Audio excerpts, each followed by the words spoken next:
right, so like I mentioned in the last video, this is another hot topic for some of my clients, and it's bad debts. Bad debt is when obviously somebody doesn't pay you back something they owe you. And generally you can deduct that. It is a legal deduction if certain rules are being met. One of the first rules is you've got to have reported it as income. And so this is where what makes my clients mad. They do a job for somebody and they charged them $100 and that client never pays them. And they want to know, can I write that $100 off? And I would ask, well, is it in your income already?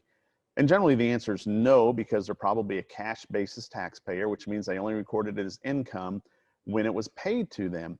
Well, since they never reported it as income, they don't get to deduct it as a bad debt because there's not an offset for it. So, you know, the purpose of writing off a bad debt is to zero out your income. If you would have recorded it in income, you have $100 up here in income, and now you have a bad debt of $100, it's an offset, so now your net would be zero. Well, that's what we're trying to get to. But if we never put it up here, but now we deduct it down here, now we have a net of $100, and that's not what really happened.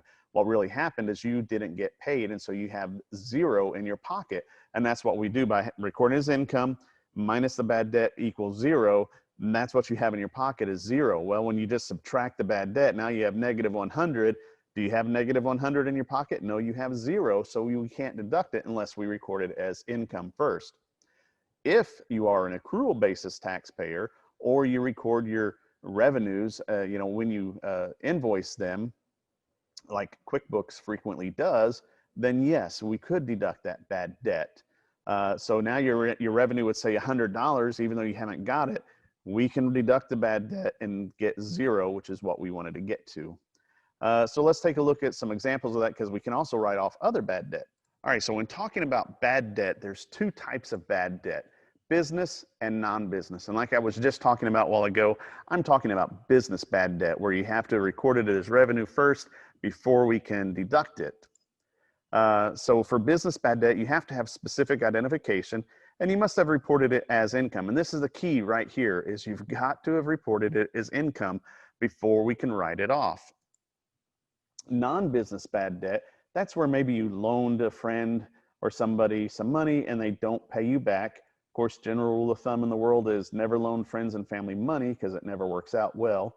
But if you have other loans that you've loaned out to people and they don't pay you back, you just treat it as a short-term capital loss. So you can deduct it, but if you vaguely recall from our chapter 1, capital losses are only deductible of $3,000 per year. So you might have some limitations on whether or not you can deduct it. There are no limitations on business bad debt because we're treating it as ordinary income and expenses, and we can write that off. So another area that drives my clients crazy are the home office. A lot of times people think just because they're doing some sort of business out of their home, they get to deduct something for the home office. But there's 4 general rules we have to look at because the tax law says you can't deduct your home unless one of these rules are met. Like it has to be your regular use and principal place of business. Maybe you're running a store out of your living room and customers come in there regularly and buy products from you there. So there you would meet that requirement, and we could deduct a portion of your home, and we'll talk about how we do that here in a second. Maybe you have an extra room and you're meeting with clients there now. It's regular and exclusive use to meet with your clients, so then we can deduct that. Or maybe you have a regular and exclusive use of a separate structure, like an auto mechanic using a detached garage that he regularly uses for business. Or maybe you store your inventory there. Maybe an outside salesman, a traveling salesman who keeps a bunch of inventory at his house. And in this cases, we could probably deduct some portion of your house as a business expense. One of the rules about the home office, though, is you have the business income limitation, and that means we cannot use a home office to increase your loss. We can only use it to reduce your profit. So if your business is already at a loss, you lost $300 this year, we are not going to be allowed to use a home office deduction in that case, because we can't use a home office to increase our loss, only to reduce our profit. So if you have a profit of $1,000, then yes, we could start looking at your home office to deduct it. Generally, the home office must be exclusively used for business. So if you just sit on your couch and work on your laptop while you're watching Orange and Black or something along those lines, yeah, you're not going to be able to deduct it. Like this guy here, he's working on his computer in his kitchen, obviously. So this is not going to be exclusive use. So he's not going to be able to deduct his home office, even though he maybe works on this kitchen table every day. Calculating the home office deduction works kind of a lot like the actual expenses of the auto. We have to come up with this ratio. And to do that, what we do is we take the square footage used for business divided by the total square footage of the entire house, and that gives us our business use. So you have a 400 square foot office out of your 1,600 square foot home, you get 25%. And then we would apply the ratio to your expenses like rent, repairs, utilities, a mortgage interest, property taxes, anything to put a roof over your head. We're going to take whatever ratio you have and apply it to that. Not too long ago, the IRS came out with another method called the safe harbor method. And what that does is that just gives you $5 per square foot, limited to 300 square feet. And in this case, you wouldn't need to have any receipts or anything. So if you're using these actual expenses here and you get audited and you've deducted a $1,000 door repair, you would have to have a receipt for this $1,000 door repair, even though you only deducted 25% of it, to prove out your home office. Well, if you use the safe harbor, all you'd have to really prove out is that you use whatever square footage you use in your calculations as a business. So the downside to this one is it's limited to 300 square feet. So that means the maximum deduction is only $1,500. That's not very big. When we use some of these numbers up here, we can often get above $1,500 very easy. So yeah, as you can see, when you tell a client they can't write off that bad debt because somebody didn't pay them, that's very frustrating in their eyes.